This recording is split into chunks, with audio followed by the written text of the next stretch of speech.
This is Paul Nobles from eattoperform.com, and I just wanted to run through a basic concept that a lot of people think that they have issues with and sort of break down the physiology of it all. And for the most part, what you'll see from people that think that they have a lack of willpower or something of that nature is what I believe they have is a lack of a plan. And so, for the most part, their lack of a plan, uh, is a plan to fail. I guess they say it, failure to plan is a plan to fail. And so, mistakes in this instance would actually be this person's default plan. And so, I'll run through the basics of what that looks like. But first of all, if you haven't subscribed to our channel, we're going to talk a little bit about the WAVE method. And so we've done various case studies related to that. And we also have a bunch of other helpful videos. So if you like this one, go ahead and click that like button and make sure that you follow us because we are trying to put out 30 of these in 30 days. So for a male, as an example, and we talk to active populations, but I think inactive populations also overdo this. And so I'm going to give an example of what we consider a pretty average man that's fairly active. He'll be eating 3,200 calories. Well, if you're eating 3,200 calories most of the days where you're working out, you can fit in a lot of the stuff that people would consider to be naughty foods. And so that's part of the issue that's going on here as well. And then you've got even on rest days, that male would be at 2,800 calories. So it still allows for a lot of food that you could have some foods that you enjoy. The interesting thing about that, though, and anybody who has counted calories and they go, well, gosh, 3,200 calories, that sounds like a lot of calories. When you're meeting your protein needs, you're eating a moderate amount of carbohydrates and a good amount of fats, you get up to those 3,200 calorie numbers really quickly. And so, there's probably, there's certainly room for things that you like, but it's really more of a way of eating that allows for, athletic improvement, thriving, things of this nature. Even a female, as an example, I would say the average female would be about 2,400 calories. Notice that the 2,000 calories that, is what she would eat on a rest day.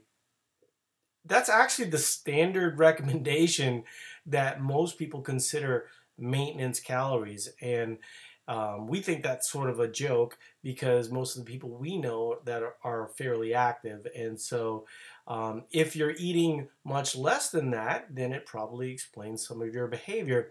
So I'm not going to run through the whole WAVE method or anything of that nature. You can look back at the videos and examples that we talk about. But in general, the WAVE method is sort of moving your work capacity up. You're eating a good amount of calories a lot of the time, and for short periods of time you would be at a deficit. And so the person eating 3,200 calories, he would eat less during the short deficits of 8 to 10 weeks. But because it's only 8 to 10 weeks, the adherence to that idea is a lot easier, and then he can rely on stored body fat, and ultimately his body fat percentage would go down, and that's ultimately the result that people want, right? They want to get their body fat percentage lower. Here's the problem, though. The way that most people do it, okay, they just go to a really low number. So let me give you an example for a female. If she's supposed to be eating 2,400 calories, she'll look at an online calculator and she'll see, well, for me to lose 2 pounds a week, I should be at 1,300 calories. So she starts off at this 1,300 calorie number here at the bottom.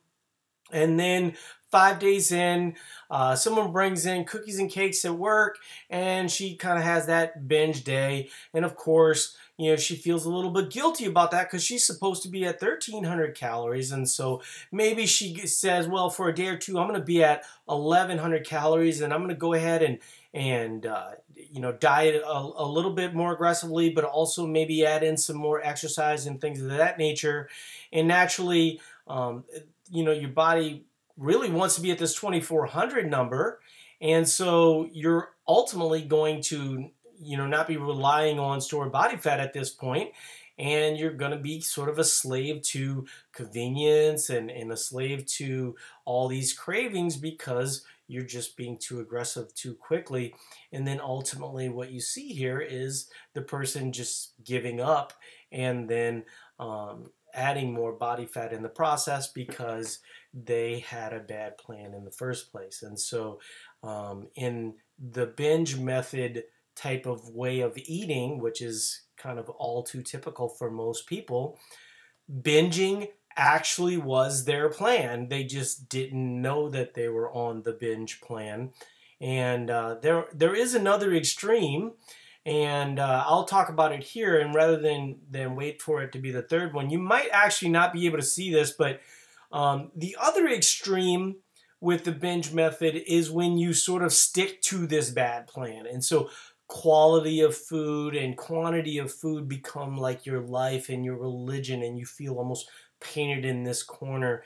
And that will often end up in eating disorders, in some really extreme eating disorders in some examples, but even something like orthorexia, where you're really you never eat processed foods, and you're always focused on meats and veggies, and the quality of the food and things of that nature. It just ends up being controlling your life, and that's not a good thing.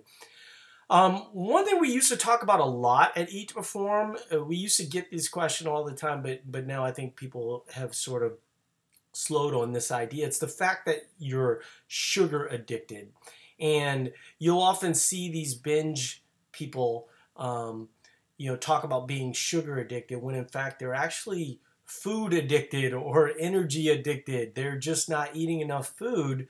And what you'll see, if, for instance, once again, you're focused too much on quality of food, or you're kind of doing intuitive diets like something like paleo or something of this nature, where you're not counting your calories, or you don't have a good understanding of how much you're eating.